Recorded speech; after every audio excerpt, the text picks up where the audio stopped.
I'm going to talk about the Ran-guanine triphosphate concentration gradient, but I'm going to first explain what Ran-GTP is. So from the last video, you have a nuclear import receptor, and we're going to use the same purple guy. He's going to go zoom more on this side.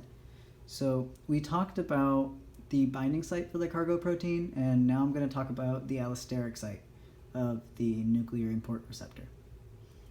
So Ran-GTP is Ran-guanine triphosphate. It has 3 phosphates. It's active. After hydrolysis, it'll lose one of its 3 phosphates, and it'll only have 2 phosphates. So it'll be known as Ran-guanine diphosphate, and it'll be off. It'll be inactive. Ran-guanine triphosphate, the active version, is mostly found in the nucleoplasm. Ran-guanine diphosphate, the inactive version, will be most likely found in the cytoplasm.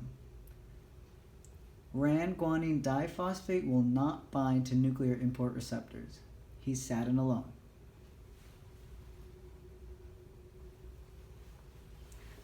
When Ran-GTP, Ran-guanine triphosphate, binds to the allosteric site of the nuclear import receptor, it'll cause a conformational change, which will modify its sorting signal affinity.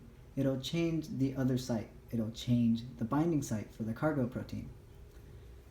The binding of Ran-guanine triphosphate will promote exportins to bind their cargo, and it'll promote importins to release their cargo. Both of these happen in the nucleoplasm because that's where Ran-guanine triphosphate is mostly found.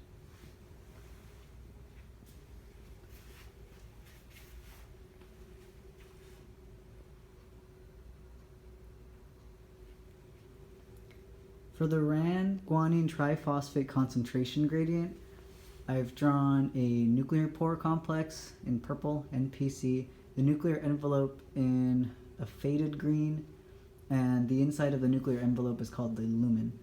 The black things, the squiggly black things, are chromatin. The light green circles are Ran-guanine triphosphate. The black circles are guanine diphosphate. There's 2 more proteins, I guess, that will be playing in this act. That'll be Ran-GAP and Ran-GEF. Ran-GEF stands for Ran-guanine exchange factor. So in the cytoplasm, there's more Ran-guanine diphosphate, and in the nucleoplasm, there's more Ran-guanine triphosphate. The concentration in the nucleoplasm of the Ran-guanine triphosphate is almost 4,000 times its concentration of guanine diphosphate. So the idea is, in the cytoplasm, if there is Ran-guanine triphosphate, Ran-GAP will allow it to turn into Ran-GDP, Ran-guanine diphosphate, from Ran-guanine triphosphate, using Ran-GAP in the cytoplasm.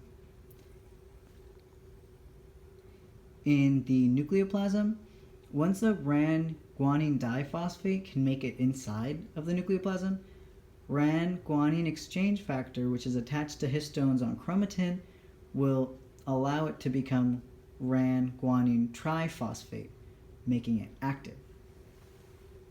Since Ran-guanine exchange factor is it's mostly found on histones which are attached to chromatin, it becomes kind of like a signal for the cell to know where Ran-guanine triphosphate is and where chromatin is, so the inside of the nucleus. And since Ran-guanine exchange factor is only attached to chromatin and not anything else, it'll cause a concentration gradient to exist for Ran-guanine triphosphate versus Ran-guanine diphosphate.